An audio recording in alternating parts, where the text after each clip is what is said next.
Здравствуйте, дорогие друзья, мои любимые подписчики и гости канала. Последние видео, два у меня было вот с этими вышитыми квадратиками ткани.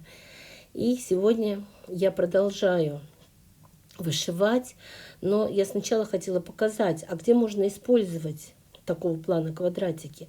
Вот я как-то шила одеяло лоскутное, просто квадратики простые, плюс квадратики вот эти вышитые, плюс квадратики побольше. Единственное, что я здесь кружочки вышивала на квадратиках ткани.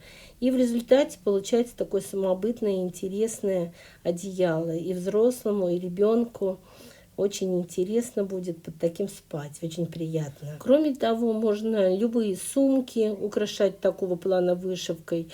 Не обязательно квадратиками вышивать, а можно и квадратиками сделать сумку. Просто квадратики у меня, допустим, 15 на 15 квадратики ткани, а можно делать чуть-чуть поменьше для сумки, чтобы их там прям, интересно было на нее смотреть. Я наволочки делала даже не декоративные, можно декоративные, а можно даже не декоративные. Я сплю на таких наволочках из таких квадратиков. Только не на такой ткани, не на рогожке я делала, а на обычной хлопковой ткани.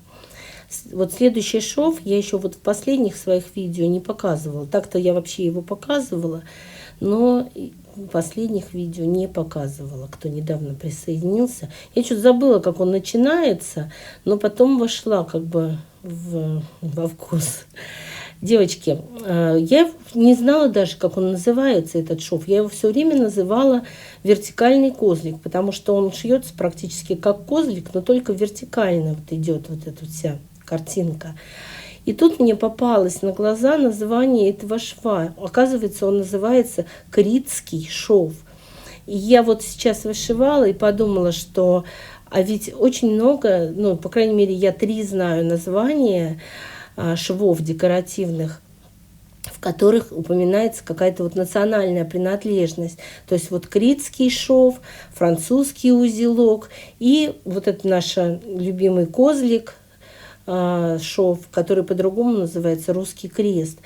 Если вы знаете еще какие-то названия, напишите мне, пожалуйста, в комментариях, я буду очень рада. Вот в этом критском надо запомнить, что нитка все время должна оказываться под иголкой. Видите, я как ее провожу, когда она все время у меня под иголкой находится. И вот так вот я подтягиваю немножечко ее, чтобы картинка получалась именно такая нужная. Вот это, где я начало не помнила, как мне не могла сообразить, я вот так вот просто закрепляю шовчики и все. И вот с этой стороны тоже закрепляю. Девочки, мне очень часто в комментариях пишут: спасибо за мастер-класс. Но у меня не мастер-классы. Я не считаю себя мастером, и чтобы выдавать мастер-классы. Я просто показываю то, что я делаю. Где-то забыла, где-то и не помнила, и не знала. Где-то в кривь что-то пошло. Не могу я назвать себя прям мастером. Поэтому просто показываю то, что я делаю, и одновременно я это снимаю. Вот это шов стебельчатый, все знают его уже, кто не знает, сейчас узнают.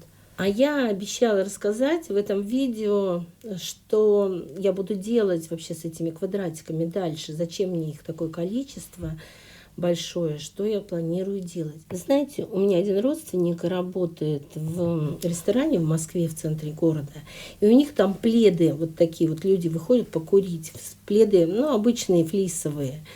И они хотят заменить вот эти флисовые пледы на пледы, которые будут вот в таком вот стиле пэтчворк. И я хочу сшить много пледов, хотя бы 10, допустим, да. Я не знаю, сколько понадобится, потому что у них там еще иногда клиенты просто понравился этот плед, допустим, и они его выкупают, просто просят: продайте. И в этом ресторане продают. И я хочу сшить хотя бы 10, при хорошем раскладе 15. Я не знаю, хватит у меня времени или нет, сколько получится. Но я хочу сшить вот этих небольших пледиков, какое-то определенное количество, и они у меня выкупят эти пледы. Заказ. Но он не срочный, потому что сейчас у нас уже март наступил, и только к следующему сезону к ноябрю, например, или к октябрю я планирую вот эти пледы сделать. Ну, получится, не получится, ну, значит, не будет у них пледов. Причем мне так сказали, знаете как, что, ну, ценник я могу ставить любой, какой захочу, потому что, ну, тот человек, который работает в этом ресторане, он сказал, деньги там есть. Вот. И если у них денег не хватит, ты скажешь цену, а денег у них не хватит, но это значит не то, что у тебя цена дорогая, а это то, что они недостаточно богатые. Ну, вот такой как-то расклад получается. И, конечно, мне хочется, да, потому что я ничего не продавала никогда своего рукоделия. А тут, ну, такой вариант, да, что, ну, можно заработать. Я планирую сначала вот навышивать вот этих квадратиков, потом сделать заготовки под пледы, ну, верхнюю часть, да, потому что и после этого уже сшить парочку пледов и в качестве примера им показать. Если они, ну, готовы будут выкупать по той цене, которая меня устроит, то буду остальные шить. А если нет, то, ну, сделаю несколько больших одеял, ну, родственникам подарю. Поэтому, ну, вот такая вот история. По размеру эти пледы будут, ну, небольшие, как детское одеялко где-то. Ну, я с размерами еще определюсь. Видите, вот совершенно простой шов вперед иголкой, а он так хорошо оттеняет и добавляет какого-то колорита. Что-то я не туда пошла с ним. Вот колорит добавляет в рисунок. И вроде как дополнительное что-то, какие-то мелкие стежочки, они очень сильно украшают.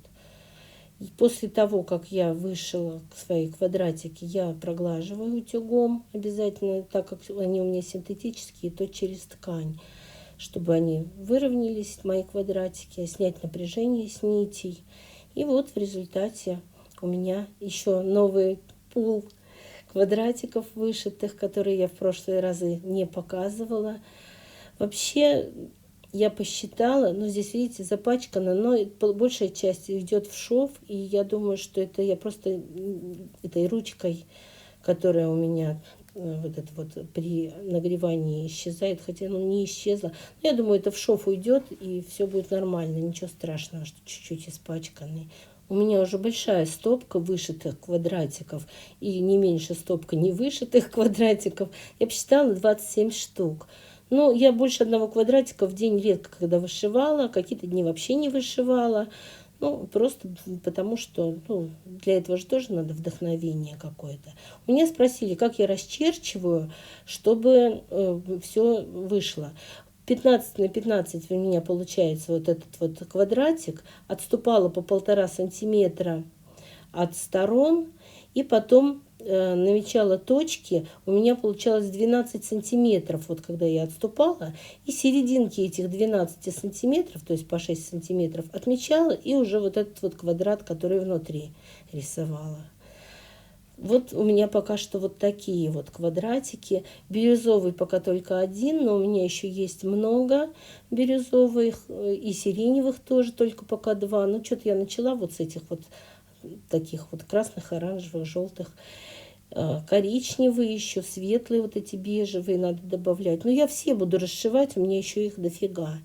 И надеюсь, что вам понравилось это все. Представьте, если из этих квадратиков целиком одеяло сшить. Это вообще будет произведение искусства. Если честно, мне очень нравится. Они простые, несложные, и при этом выглядят очень интересно, оригинально, здорово. Мне очень нравится. Так ярко, красочно это все выглядит.